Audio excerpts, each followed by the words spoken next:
Welcome back to another episode of the Lord of the Rings LCG Progression Series. Today it's a card review of the Three Trials Adventure Pack. So the first adventure pack introduced a Sylvan hero, Sylvan Synergy hero, Celeborn. Let's see what this pack does. The hero is Idraen, Dunedain Ranger Scout, 11 threat, 2/3/2. After locations explored, ready Idraen. Well, 11 threat's a lot, especially for a spirit hero. 3 attack is unusual for a spirit hero. And so it's an off-sphere hero, and that's probably why it has a lot of threat. Because usually if something's off-sphere, tactics being the attack sphere, and spirit being more focused on threat reduction and extra action sometimes. But this card is spirit and has more attack than normal, and that's probably why it has high threat. Response after location is explored, ready Idraen is okay. It's not gonna happen more than a few times a game. This card's understated and the ability doesn't make up for it. And the reason it's understated is because it's off-sphere, and I don't like to play cards that are understated because they're off-sphere. So, don't care for this hero much. Its only possible saving grace is the Dunedain or Ranger synergies, which don't make this card worthy of inclusion in any really good deck. Could be a fun card, I don't know, but it's not a good card. Rivendell Scout, 2 cost 1/1/0, Noldor Scout, Secrecy 2. What does the Scout trait do? It's just a trait, right? Which doesn't have any synergies yet. Anyway, it's free in a Secrecy deck on turn 1. It's Noldor, that doesn't really have any synergies. Would I play this in the deck that I run Secrecy cards in? Well, the Secrecy cards, when I play the deck that starts at around 20 threat, I'm intending to ramp up. Resourceful ramps up into the late game, because Resourceful is still good in the late game. It gets less good as you go along a little bit, I guess, if you run out of cards to play, but generally it's still good. And Timely Aid is still good in the late game, because you get out a late game ally, essentially, early. This is okay early, but falls off big time later. It's not a terrible card, and it might have a use. One questing power isn't going to add much. If there's Noldor synergies ever, this could be a different conversation. Right now it's just kind of meh. It's a card that exists. It's okay if you're starting at 20 threat. Probably going to get overshadowed by other cards though. Feigned Voices, 0 cost.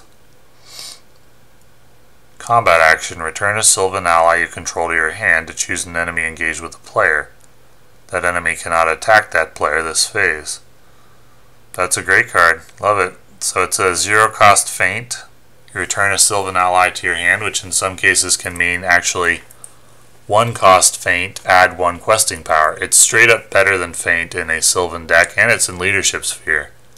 So it's off sphere, but you don't get punished for it. I like that card a lot. I'll run it in a Sylvan deck. It's a good card.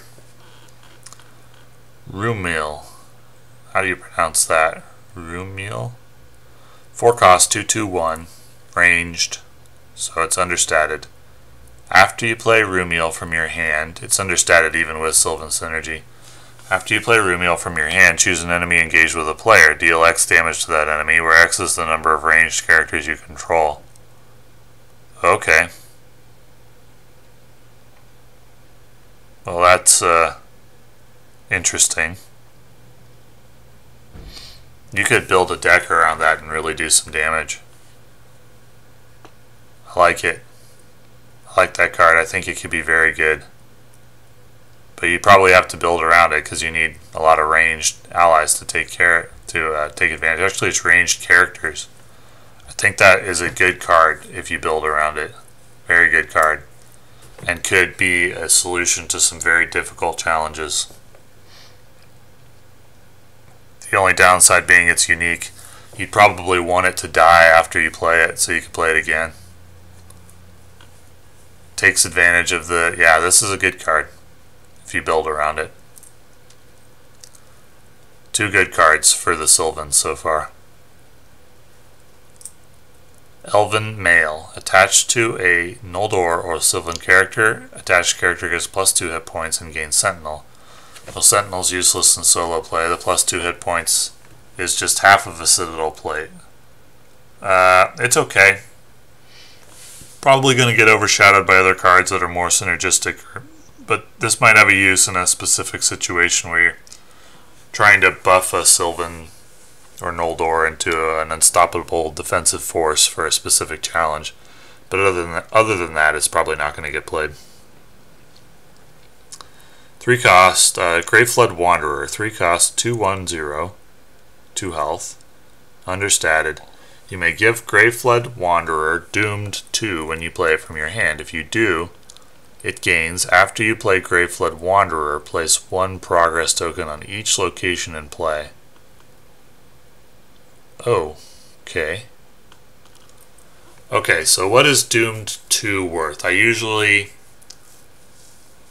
value threat at half a resource per threat when you do it voluntarily. So Doomed 2, I would say, might as well say 4 cost.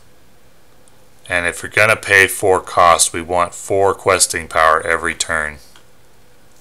And so to get full value out of this card, you would need to have like 3 or 4 locations in play, probably, maybe more.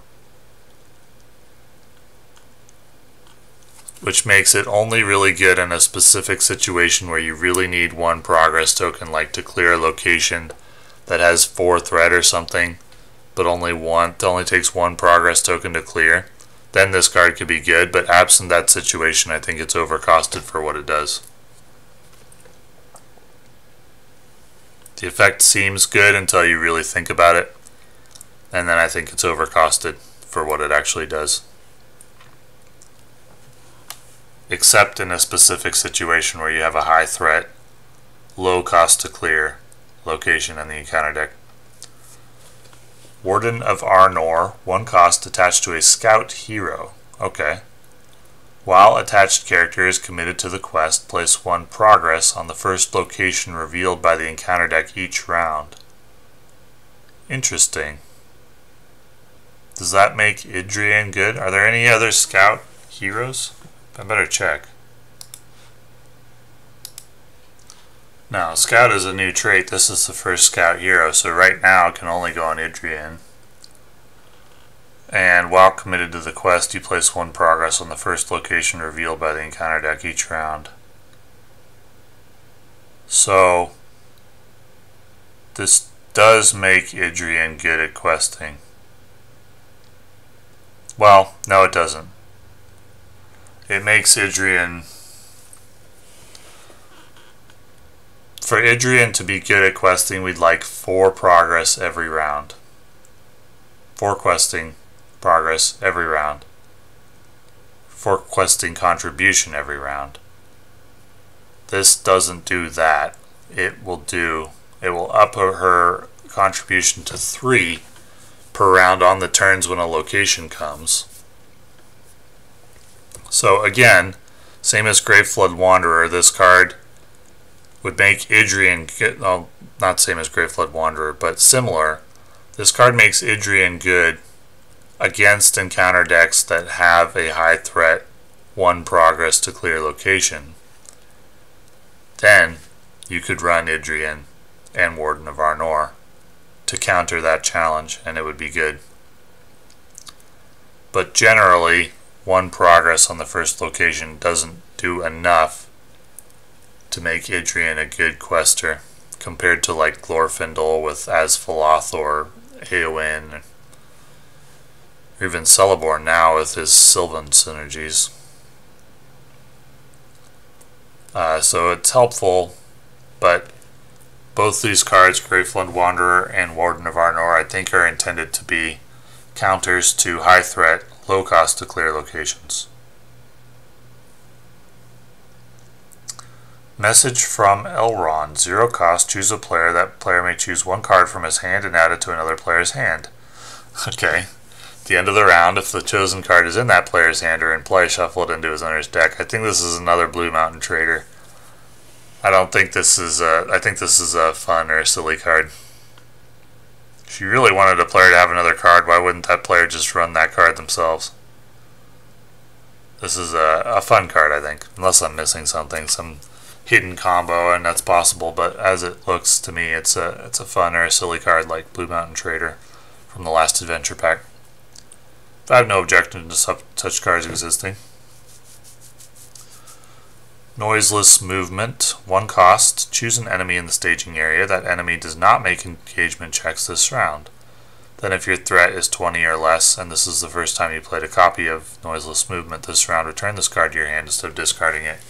Okay, so it's, well, I've said this before, but keeping enemies in the staging area isn't really that helpful.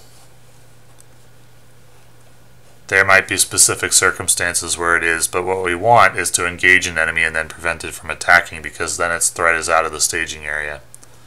Keeping an enemy in the staging area seems at face value, at first look, like it's accomplishing the same thing, but it isn't. It's much worse, because the enemy still contributes threat against you when you quest.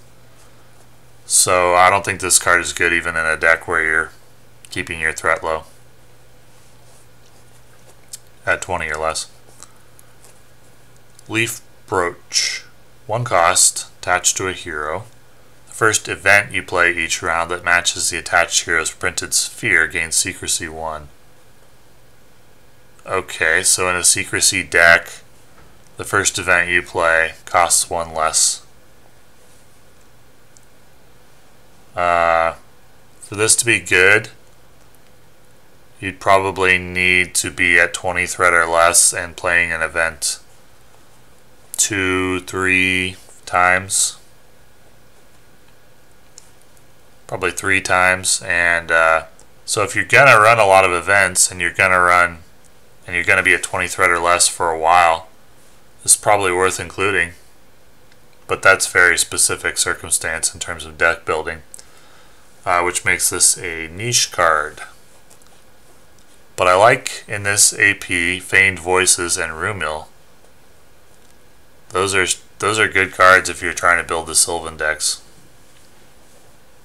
The rest of the AP is kind of underwhelming, but I like the Feigned Voices and the Rumil.